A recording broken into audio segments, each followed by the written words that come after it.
Welcome back to another episode of the Amateur Hour podcast. Even though this is called the Amateur Hour podcast, we have got a special guest, which isn't an amateur. He is not only an IFBB pro, but he is an IFBB pro who is going to the Olympia this year. Mr. One Punches, Mr. Niall Darwin. And we've got him on.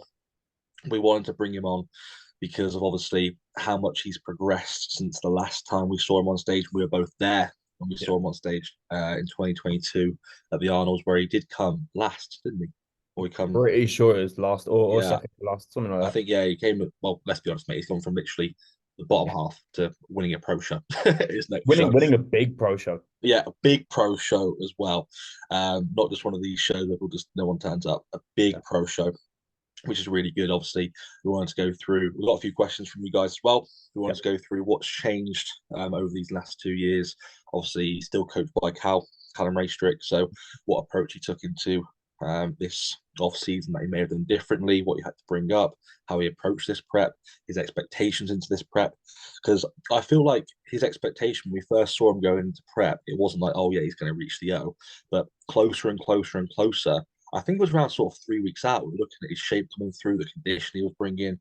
He was absolutely peeled, mate. His rear shots were ridiculous. And I was looking at the actual shots comparison to the guy who he beat in the end. And I would say there's like a handful of shots that he probably got beat on, like maybe two, three max. But every other shot, he was whitewashing this guy. But honestly, it's going to be a good one. But how are you, mate? As always, how's your day been? How you doing? As always. Good, bro. Very, very good. Just trained at lower this morning. Good session. Feeling good. Knees still holding strong, which is nice. Strength is climbing. Weight is climbing. Tom's happy. Checked in with Tom this morning.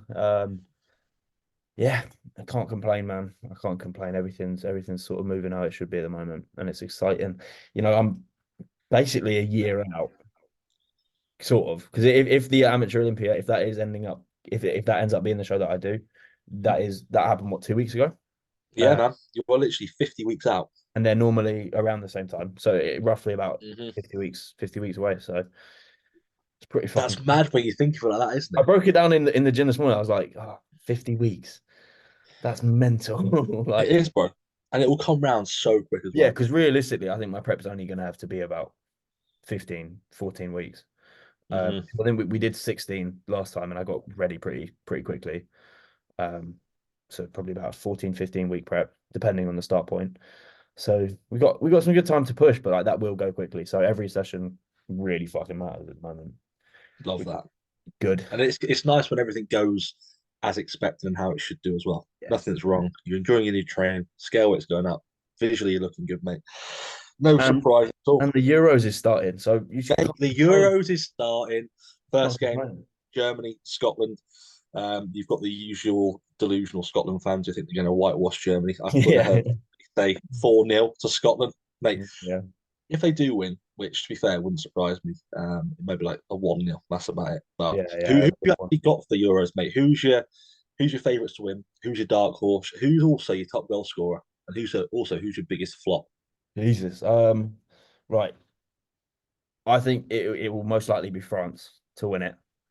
I agree. Um, I do genuinely. It sounds delusional because it always is, but I do genuinely think England could be a dark horse because of the players like individually that we have at the moment who are performing for their clubs with fucking Jude Bellingham, Cole Palmer, Harry Kane.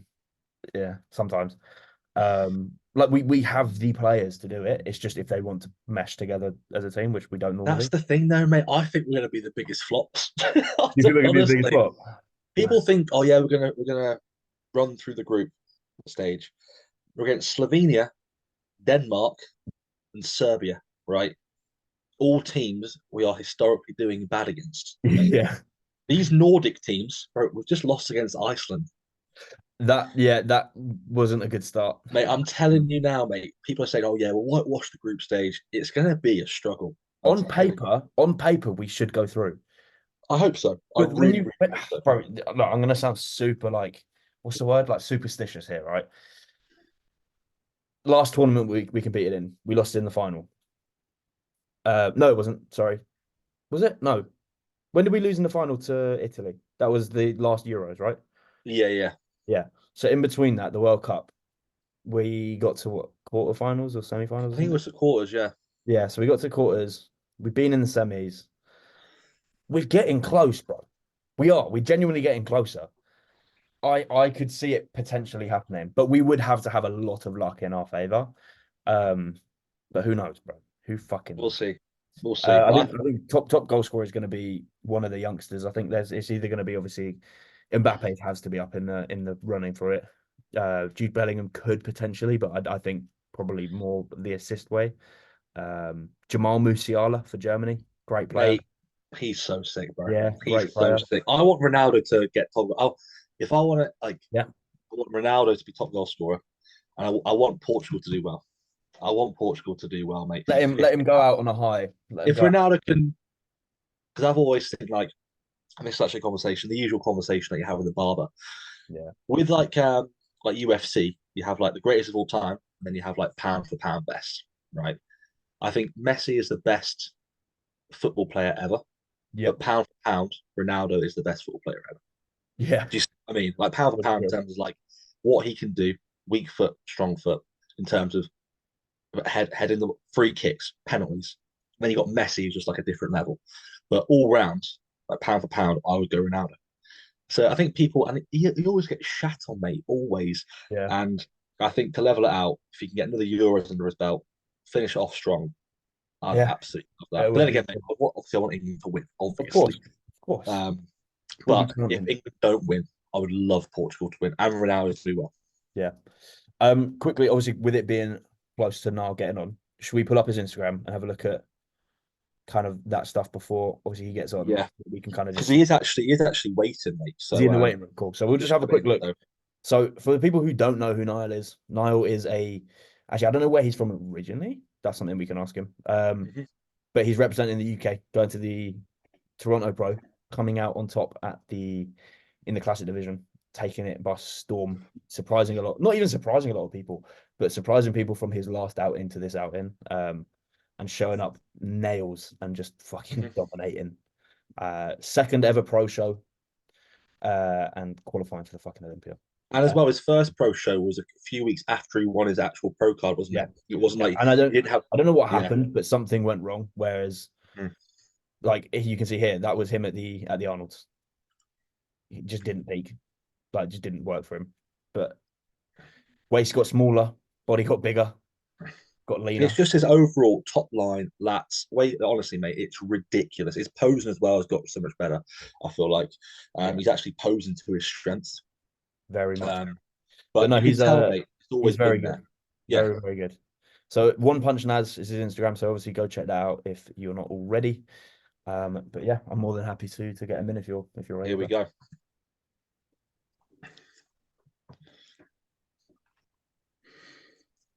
Oh yeah, there he is. You He's guys in. doing all right? Hold on. There you go. Yeah, you okay, bro? Yeah, we're doing, guys. Yeah, good man. How are you feeling? Mate, you know what? It's not stopped since the show, so I'm Yeah, not surprised, man. I'm not I haven't surprised even at had the all. time to like properly sit like just like sit back and think about it yet. yeah, I bet. Jesus. God, man. Mate, how have you been? How's the past few days, man? Obviously, it's been all over the place, but Mate, just absolutely chaotic. I mean, so obviously the show was like Canada time, so we finished. It's like the equivalent of like 3 in the morning for us.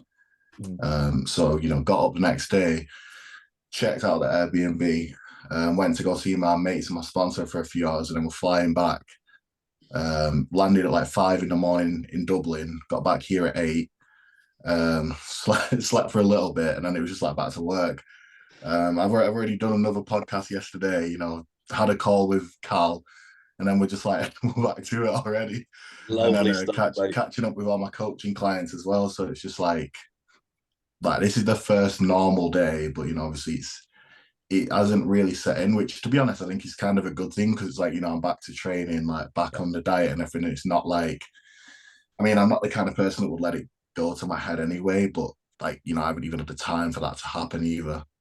That's good. Well, first, mate, congratulations. Yeah, man. I don't know. Yes, man, thank you. Congratulations. But and a third and secondly as well, thank you for coming on to the podcast. Obviously, we Oh, want to no, get of you on. course. Just talk about your prep, what's been different compared to the first prep that I saw you on stage 2022 at the Arnold's. Yeah.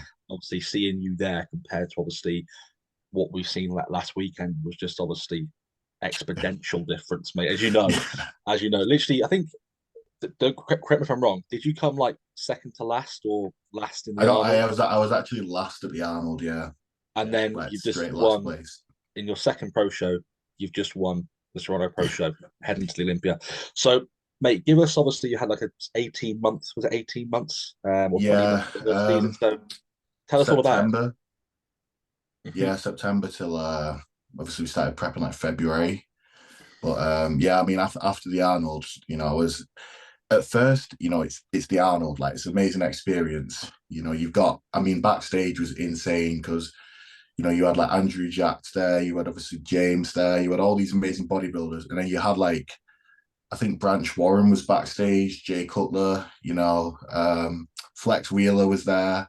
So you had all these like legends and everything, and that I just went for the experience. It's the only time in my career where I would do that. Health wise, I shouldn't really have done it anyway. I was very, very sick during the entire prep when I got my pro card. Because I was just pushing, you know, I wasn't getting any better. So by the time the Arnold came around, I was absolutely like, I was a state.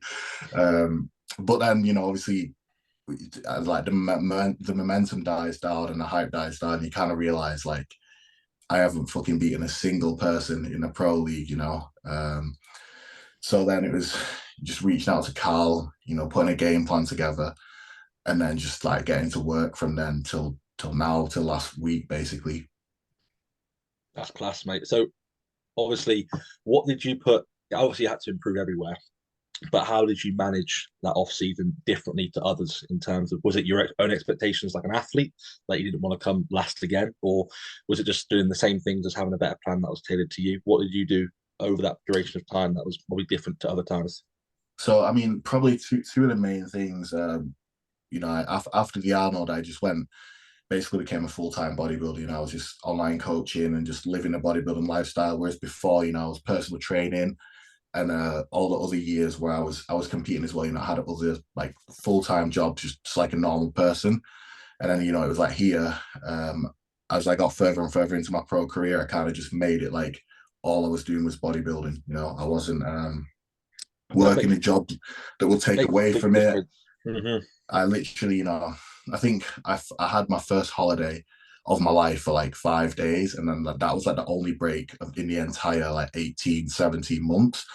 And then the rest of it was literally just, I didn't miss a single day of my steps. You know, I didn't miss a meal. I didn't like sleep late or wake up late. I was literally, you know, practicing my posing every single day. I basically lived the last pretty much 2 years like it was a prep, but obviously, you know, with the goal of putting on muscle rather than, you know, losing body fat. Mate, that's what's got to be done.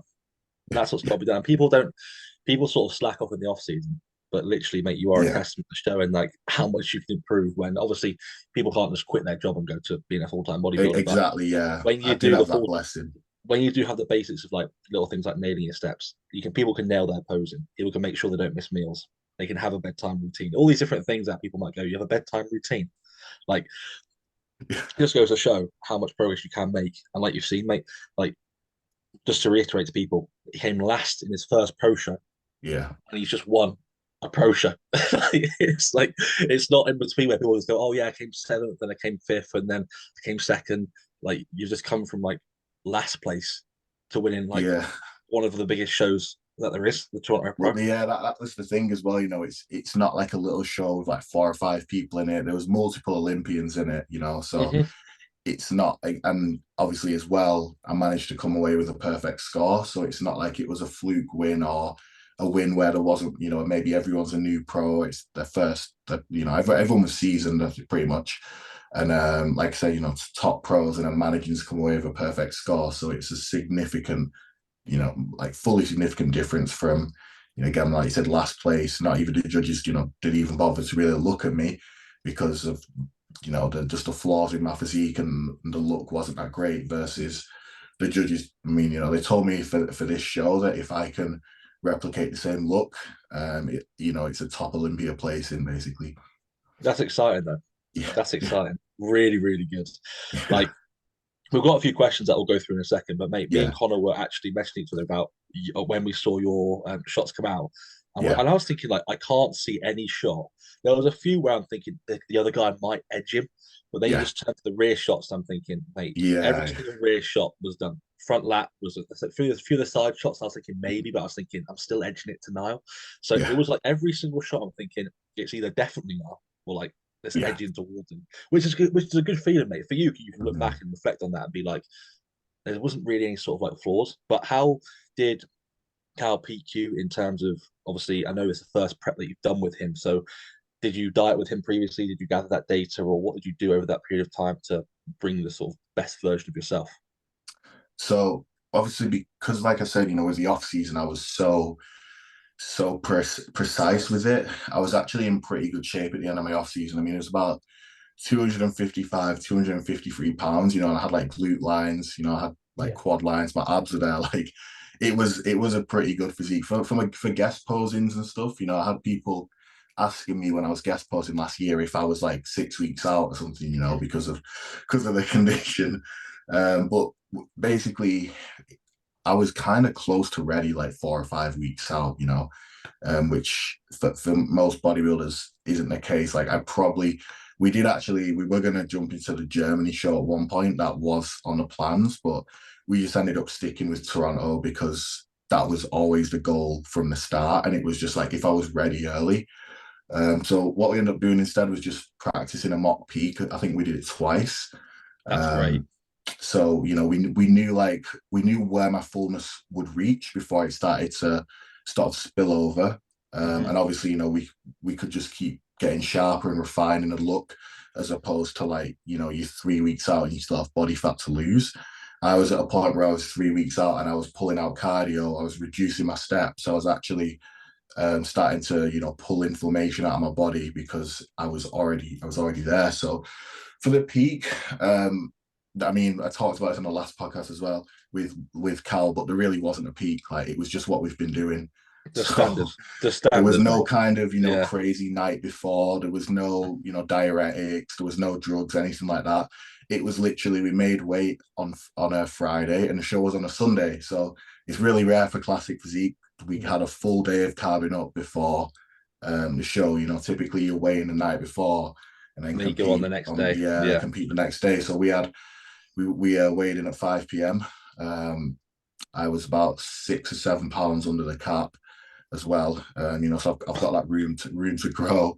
And then we just carved up. We kept the water intake in, and that was it. Like, it was literally just the same high days that I've been having. Whenever I had a refeed or whenever we did the mock peak, and that was it. Like, there was nothing else to it. So it's funny as well because the judges were saying to me like it was probably one of the most perfectly peaked physiques they've seen. Because like fullness, conditioning, shape, like obviously my look was very fresh as well. I wasn't sweating or anything like that. And like, in terms of bodybuilding, you guys coach and you know what the term peak means. There really wasn't a peak. It was just a case of making weight and then getting back up to what my best look was, which was around about 230 pounds. But the reason why I asked that question was because I knew that was going to be the answer. Because Yeah, I was seeing you at like 4 weeks out, and I was thinking, this guy's yeah, like ready. And then I was thinking, he doesn't really, and this just goes to show as well, you don't need a diuretic when you're already no, able. When you're already ready, and then you're, like you said, you're reducing stress markers like steps, cardio, you can bring food up, you're gathering data in terms of, we're going to run this high day, see how much you yeah, gain, the look at this weight. And then next thing you know, you go into the show day knowing exactly what weight you look best at. Stress markers are down in terms yeah, of fatigue, like I said, with steps, cardio, training as well. You can obviously manipulate that. And then literally you can just run the peak week as like yeah, the normal week. Like, and everything's yeah, a just normal normal. week, And if which you is can yeah, make it's things, and crazy. if you can standardize everything and keep things as the same as possible, like you have, like, it creates a look, like you said, perfect peak where you're not You're not split like in terms of conditioning and fullness. You're not No. sweating. Like everything's perfect because you're not making drastic changes to your physique and your body's like, what's going on? And that's the reason why I wanted to ask that because I knew that was going to be the answer. There was nothing Yeah. special, just a normal sort of day wear, which was good. But mate, I looked at it and I was thinking, this is going to be a hell of a look. And I'm thinking, but it's one of the questions we actually got was it Connor? Was it where do you think you'll place within the Olympia? Was it one of the questions? The question was what is a successful placing for you, like in your opinion, for your first run? So for me personally, like what would be a successful placing? Initially, if you'd asked me like before the weekend, I would say just to place, like, you know, I just like anything other than, you know, the tied 16th place. But now, especially like with what I've been told from the judges, and two of the judges at Toronto will be at the Olympia. They're both Olympia judges. So for me, I feel like if we get it right, you know, the top 10 placing is something that I know I'm capable of. So for me, that'll be success. Now, you know, if I got 11th or 12th, I'm not going to be devastated because, you know, it's my first. I don't think I'll be devastated if I got any kind of placing. But what I would call like successful, you know, is a top 10 placing. That's class, mate. You go over there literally like no expectations. Your first Olympia. Yeah. If you place, it's great. And then if you come out getting the fact that we're even talking about you like getting top exactly 10 is mental. Like that's what I mean. Like you know, this time last week it was I was still like a last place pro. I hadn't beat anyone. So honestly, but you have to keep sort of saying that to yourself, man, because like honestly, it's like you said, you don't really let it get to your head. But in terms of like actually giving yourself some sort of recognition in terms of I've made this progress, I can deserve to be like, you know what, I want to get top 10 in the Olympia. And the fact we can sort of look at your physique and be like, yeah, you could do. It's class. It's really, really good. And it's exciting as well, mate. Because obviously the last Englishman that was there was it? Oh, I forgot his name. Josh Eastman, I think it was. Eastham, I think it was. I think. Yeah, you know who I'm on about. But if you, mate, I can just see us. I can see you doing really, really well, which is fantastic. It's like early October, isn't it? Yeah. The second week, I think. It's like the 10th. Yeah, the 10th. That's good. But what's your plans now between obviously it's still sort of prep, but how have you handled this? Got food back up, or what are you sort of doing now in terms of managing this this sort of grey area in between? So we've got like 7-week recovery phase. You know, obviously just I like I say I was in shape for about a month now, you know, so I did experience the fatigue like very, very heavy. But especially before we sort of started pulling things down. So really, I just need to allow my body to recover. So we're going to go through like a 7-week sort of, you know, health phase. And then we've got 10 weeks of prep to the Olympia. As far as food and things like that, I enjoyed food, you know, on like Sunday and Monday. And then from yesterday, I kind of just got back on my diet. You know, he sent a diet through. It's not like I'm going to be going back to like 250 pounds or something, you know. I don't need to do that. Oh no! And again, we've been told to bring the same physique. So it's like, obviously, you know, I'm aware that I need to be bigger and I have room under the cap. But what they've told me makes sense. And it was just that, you know, with this perfectly peaked look and what I bring to the stage now, it would be a mistake to kind of chase, you know, like a bigger, fuller look, or maybe, you know, even try and pull down even more to a point where I flatten out. If they're saying they're really interested in putting this physique against top 10, top 6 guys, and if I come bring in something else, you know, it just might not compare well against the best in the world, basically. So yeah, I've got the 7 weeks now. You know, I'm already back on my diet, training. First 2 weeks of training won't be, you know, absolutely balls to the wall, but after that, we'll be, you know, training the way that we always do. That's class. Obviously, the feedback that they gave you was pretty good in terms of, you know, they liked what you brought, but did they give you any sort of constructive feedback on what to improve on as and where you? Well, that's literally what I was waiting for. Like I went around and asked every judge, and they'd obviously already had this conversation, you know, because I was like I'd say to them like, well, what about my conditioning? And they were like, yeah, amazing. I was like, what about my presentation? They were like, you made it look easy. You know, your confidence on stage is amazing. And I was like, what about size? And they're like, well, they're like, obviously you can grow, but it's classic, take your time. You know, you don't need to come to this Olympia full blown, like, you know, like Chris and people like that. Ramon, they are the way they are through time. You know, I mean, obviously, when you look at all the top Olympians, you see year after year, they're just consistently getting that bit better. But in general, it's not like they're coming back, you know, looking 15 pounds bigger. You know, we're not doing open bodybuilding. We've got to keep our strength the same. But yeah, that's the thing. So I didn't actually get any kind of criticism, Yeah. which is almost like, it's almost harder to deal with, you know, because like when you're a bodybuilder and someone tells you, oh, you know, this was a great look, but you can be sharper, then it's easy to know what to go away and do. Or if someone comes up to you and says, you know, your back needs, you need more density in your back, then you know exactly what to do. So with this, it's literally just repeating the look, which in some ways can be harder than, you know, bringing an improved look based on some specific criticism. Yeah. So in your opinion, and probably Cal's as well, what are you seeing in your physique that you kind of need to or want to improve on past this? I mean, for me, I do just want to grow. Yeah. But I think the smart move would to be kind of do that after the Olympia. I mean, you know, I'm 26. I'm going to grow anyway, probably in this health phase, just from training, eating again, and, you know, allowing my body to utilize more calories. But I don't think I'm going to come back and it's like a body part is going to be significantly, you know, improved, other than just looking bigger from training in general. Yeah. So you won't need to, post Olympia. Yeah. Post Olympia, what's like? Have you got like a specific body part that you're kind of thinking like this needs to come up, or? I think, I mean, for me, I still feel like my entire upper body can probably still, you know, be bigger. Like my arms. I know my back, like, is probably the most improved. Yeah. Probably the most improved back in the UK. Not even to sound like arrogant, but like, No, for mate, I completely agree. No, I completely agree. Completely agree, mate. Because the back double was my worst shot when I got my pro card, you know, and it was the shot this time that I was excited for them to call it, because I knew I had everyone. Like I was like, call it again, you know, when we're on stage. But yeah, I still feel like there's a little bit more just from like an overall mass point of view, but I don't think it's really for my legs, you know, especially my quads. I feel like my hamstrings can still grow a little bit, but quads is probably the only muscle group where it's like, as long Only as to it's touch the quads. Two sets of quads a week. Yeah. 2 sets of quads a week. That's out of chill. Yeah. Chill. But everywhere else, yeah, I feel like just over time, I would want it to grow really. No, for sure. But what you mentioned there in terms of like open physique or open, sorry, compared to classic physique, it's so important on how you structure your off season, because you're not gonna, where you see your open guys put on like 15 pounds tissue, their waist expands and obviously they compromise their waist. But obviously with you, we literally showed people at the start of this, the waist, you still kept the waist, but your lats and your back made the waist look even smaller because of how much your top line come on and obviously how much your lats come on.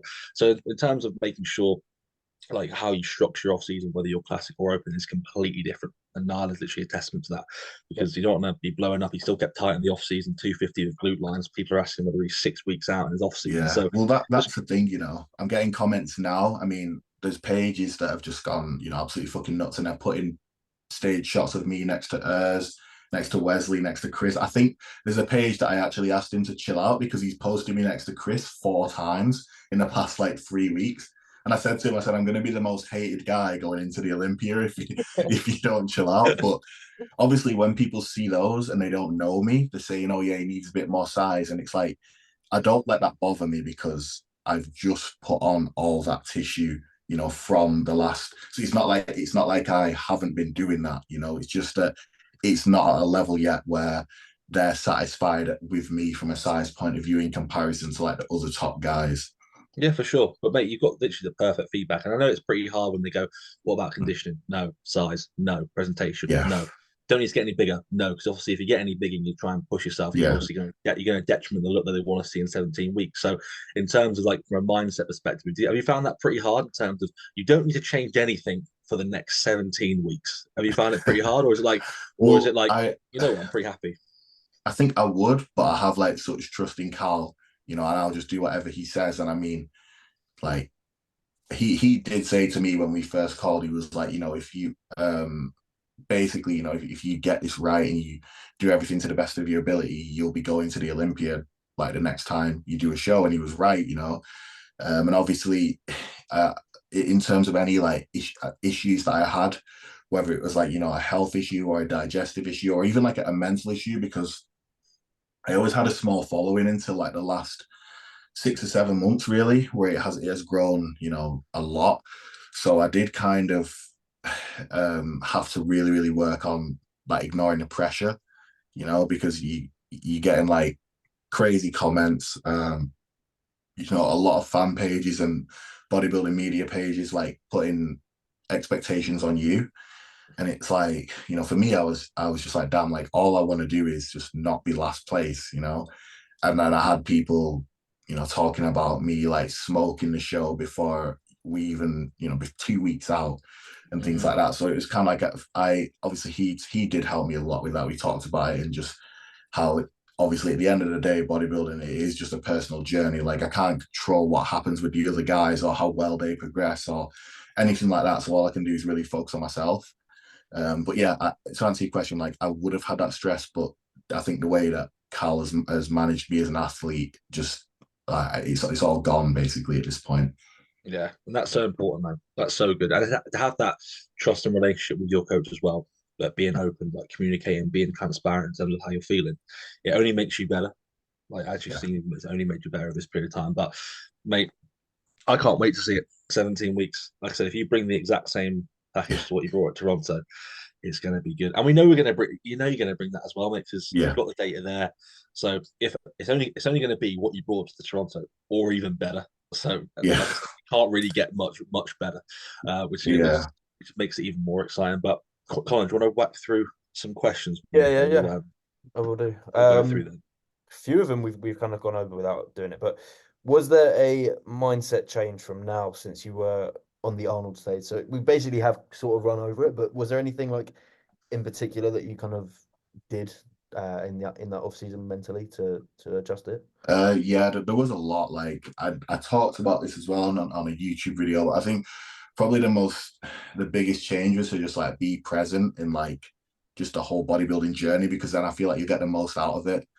Like rather than, in the space of my one off season, everyone I know, like even you competed, everyone, all my friends that were pros. So it was almost like, you get that like fear of missing out, because you're seeing everyone get shredded and you see them. Some people did 2 seasons in the length of my one off season. So I was just sat there pushing these calories in, just doing the same exercises over and over, going to the same gym pretty much every day, going back, like just like when we talk about bodybuilding, it is literally just monotonous. But I had to like just remind myself that I love it. That's why I started it. I actually love doing the same shit every day and just consistently getting a bit better. But it was more like just being present, because then it's like I wake up every day. I'm like, right, what do I have to do first? I've got to go do my vacuum work, my core practice, stretch, and then I'd find the enjoyment that I get out of that, because it's just like, you wake up and you do something productive as soon as you're awake. And then obviously, getting my meals in, the consistency, and obviously just knowing that what those meals are going to do, they're going to they're going to build me a better physique. And then obviously training, being aware that like I need to be present in my training because I need it to be just as good or better than it was the week before. Yeah. The simple stuff, mate. Yeah. Honestly, Yeah. just doing the simple stuff good. And people can't understand sometimes that the simple stuff just generally works. No, yeah. I always say bodybuilding is simple. It's not easy, but that's and those two things, they sound like the same thing, but they're not. They're not. They're not. Mm. What does the lion's mane do and when to use it? I saw you using it on your story. The lion's mane. Yeah. No? Is that for me? I don't know what it is. I never use lion's mane. Ignore that I one. don't even know what lion's mane I is. assumed you'd know. Okay, cool. Don't worry then. What did you do for a job in the earlier stages of your bodybuilding career? So obviously you did PT that you mentioned, but what did you do? Yeah. Earliest days I was working like in on a racetrack for a while. That was a chaotic fun job. I used to have to do intermittent fasting for that one. I wasn't allowed a break. So I worked 6 till 6 when I was like 17, 18 years old. That's actually why I competed, because I had to do that. And then the people in the gym, like I was in like a little leisure center, they asked me if I was getting ready for a show. And I was trying to bulk at the time. No, I'm not competing. I'm just not eating. Yeah, I was like literally just not eating for 12 hours a day. But yeah, so I worked in a racetrack. after that, I was in like a warehouse. Sorry, not a warehouse, like a factory making like the water filters that go in airplanes. I know that's really specific, but just there's some shit like that. And then from there, I kind of just I think I got back in. Yeah, I went back into like the gym side, and I was just doing like like fitness instructor first. So that's the people that they kind of just show people how equipment works, and they teach the classes and like do gym inductions. Then I got back into PT, and I was a personal trainer from 2021 until literally I quit like a week as the Arnold because I was so fucked. I was like, I'm not doing this anymore. I just went to full-time online coaching. I was doing like 3 hours of cardio that prep, and 2 hours of them were fasted before I even started my PT. And I remember like one day I was just sat there, I could not keep my eyes open. And I just started doing TikTok and it was growing. So I was getting a lot more online clients. So it was like, I have this 7 hours of PT and then I've got to come home and do like 4 hours of consultation calls. And I'm somehow supposed to prep and do social media in between all that. Mate, imagine doing like 2 hours cardio and trying to like psych up like like Susie. Come on, Susie, let's go. Let's go on the treadmill. Let's do it. I fucking hate it. And then after I train, I'm back on there for an hour. Oh nah, man. Oh, good. I can't think of anything worse. But it makes you appreciate that was just the amateur weight cap as well. It was I like spent such a long time in an off season. I was barely making it. Oh, this sort of leads on to this one. So, what is the highest that you pushed your food up as an amateur before you turned pro? So I think the highest that we pushed up to was probably about 5,000. It would have been around about 5,300 calories or something. My heaviest body weight was, I think it was just about 240. And it was very watery, full, like full blown 240. Like my shape was still okay and everything, but there was no lines in my legs and all that kind of saturated. Stuff. Yeah. But yeah, about 5,300. This off season though, we pushed it to 6.2K. And you were that fuck. Yeah, he was that lean, mate. He was that lean. Yeah, those were 6 lean meals a day. So how low did your food get for this prep? Right. The lowest it was 4,000 calories on a training day. That is crazy. And mate, I was fucking ravenous. Like I was dying. On 4,000. Yeah, 4,000, and I couldn't I was starving. Oh my God. Like it was crazy. And then like on my rest days, I think it was 3,500 or about maybe a bit less actually. I think it was about 1,000 calorie difference on a training day and a rest day. Yeah, where did your go? How did your cardio look this prep? So cardio, we started off with I think it was 4 sessions of 20 minutes, and then about the duration.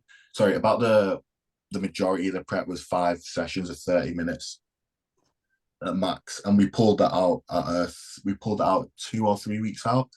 We pulled out at 3 weeks out, and then I had like a step count of 12K, which went down to 10K. So like for the last 3 weeks, I was just doing like 10K steps, and that was it. Cruising like in the off season, like. And I was getting like drier every day as well. It was crazy because obviously my condition was very, very good, but I didn't realize how much inflammation was actually on me until it hides the condition, doesn't it? It hides how conditioned you are. We pulled. I mean, I was like shredded anyway, and then I think we pulled the cardio out 3 days later. I was like, what the fuck? And then you dropped the steps again. And then it was quite literally like you're going through a WhatsApp chat, and every single morning he's just going, you drier, for like 2 weeks straight, That's class, man. That's honestly the ideal scenario to put anywhere. Yeah, it was not bad at all. How long was your prep? Sorry, how long of a prep, and how was this prep different to previous? We've already done how it was different, but how long was this prep compared to maybe the amateur one? I think it was about 15, 16 weeks. But I'd say it only really started feeling like a prep around about 9 weeks out, because again, I was already like in a shape where we don't need to just keep pulling food down at the start of prep. It was like he'd make a slight adjustment to my diet, and maybe I'm eating like 6,000 calories instead of 6,200, and it will stay that way for 2 weeks, and I dropped like 6 pounds. Oh, I'm just I either laugh or cry, mate. I'm just thinking, Oh God, you do get some people that just do that, mate. But then again, mate, it's a testament to yourself in terms of how you handle Yeah. the off season. Like that's how if you handle your off season like your prep, it makes your prep easier, and it's all about phases. It was the first prep as well where my performance didn't really drop off. Like, and up in the very last heavy session, I was still lifting pretty much what I was at peak off season. Maybe I'd lost like 1 or 2 reps max, Yeah, that makes a But some massive things difference. like my back, my back training stayed the same. Like I was like, I'm not allowing like a single rep to go because that's the shittest, part. Like that was the shittest pose and the shittest part of my physique. That's class, and that's Do mate. you train with a training partner or do you train solo? Yeah, I train solo. I'll train with people occasionally, but it's more like kind of just as a catch up. But obviously, when I got to like 8 weeks out, I stopped that because again, it's my job to prep. So, Yeah. but in general, I'm a solo trainer. So, bit of a random one. What is your favorite film and or TV series? I fucking hate this question because I watch a lot of films. Yeah. Favorite TV series, I'll say Snowfall. I fucking love that. I don't know if you Yeah. guys have seen that. Yeah, that's Yeah, one. yeah. Favorite film, I genuinely don't think I could answer. Yeah. What Like about it just like a top like a few films that are like go-tos? put me. It's still tough. Difficult here. What's your favorite genre anyway? What's your favorite genre of film? You know what? Like my favorite genre is horror films. I fucking love horror films. But like some of them are very shitty, So I wouldn't say they're up there as like good films. They're just entertaining to watch. Yeah. But there are some good ones out there. Like a fucking Halloween, that's a great film. You can never say Yeah, of course. anything about that. But I think if I probably had to pick a film that like I could always watch, I'd probably say Terminator 2. Yeah. Like, love Decent, that film. Very good film. decent. I rate it. Yeah. Someone has asked, at what age did you start using PEDs, and if it was young, do you regret?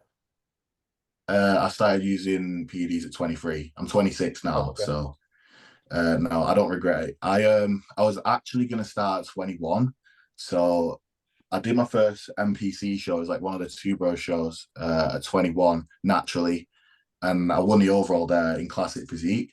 So then I was like, because I'd already done 2 men's physique shows 2 years before, and Yeah. I was kind of like I was at that point, like I said, I was working in a gym but wasn't really going anywhere, and I was like, I really want to take my take my career somewhere, do something with my life. And I'd always see myself being like some kind of professional athlete. And I'd won 2 men's physique shows, and I had a year off, and then I won that show.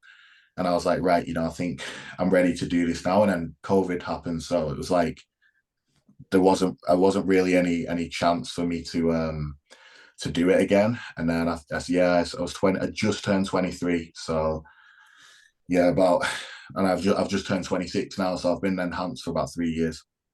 And you've gone from starting PEDs to now stepping on the Olympia stage in 3 years of starting, Yeah. which is crazy, mental, genuinely. But With regards to training, are you a logbooker or just go by? I have done it, but I don't really do it anymore. I kind of just know when I need to increase, numbers, because I feel like when I was doing that, it didn't actually reflect on my physique as well because I was naturally pretty strong. I mean, when I was younger, I was deadlifting like I was looking back at my old videos. I was deadlifting like 250 kg for like 6 reps. I had no glutes or hamstrings or back. So it's like there's something that, and the thing is as well, like that's with like honestly beautiful form. Like it was not like where people are sticking the plates on and they're just ripping it up. It was like you would watch the video and you would think that like you would expect to see a good back or like big hamstrings or something, but it just wasn't there. Same with like my bench and stuff. So I kind of just went, especially after I trained with Dorian, like I kind of realized that like the logbooking thing, people that maybe it's the way he explains it, but they get it wrong, as in like he explained to me he wasn't like trying to increase the weight by like 5 kilos every single week. He was never trying to do that. He might have spent a month with the same weight on the bar, but week 1 versus week 4, the performance of the set is so is so on point that it's like building him the kind of back that he had, and like getting the grainy look that he had. Yeah. No, So this is yeah, what we...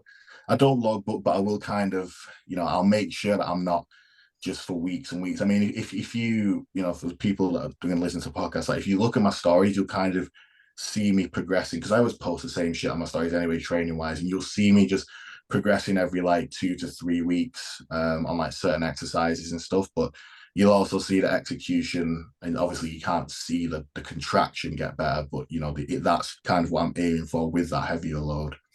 Yeah. That's something that we covered in the previous podcast, which is interesting in terms of like getting more stimulus out of the same load is still Yeah. progressive overload rather than like trying to fixate on an Yeah, extra I mean, 2.5, an extra 5 kilos.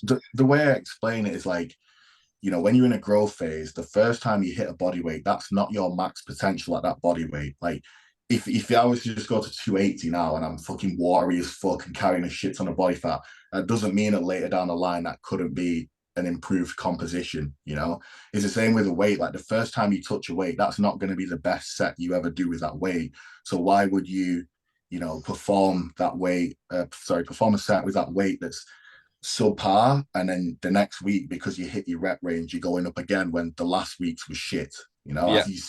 You see that so much, especially with amateur bodybuilders. I agree, completely agree, and that's something that I've done previously, and I happily admit that's what I've done I previously. mean, yeah, we've all done it. That's why you kind of understand it, because I was like guilty of that for years. I used to put like 5 plates on a fucking hammer strength row when I was like 91 kilos, and my back was still fucking shit every show.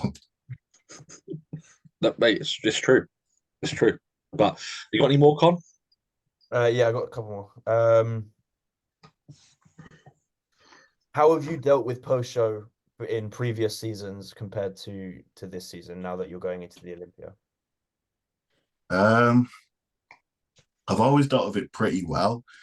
I think mostly because I wasn't that clean, so it's not like I was rebounding out of it, because I prepped myself like for the first 3 shows.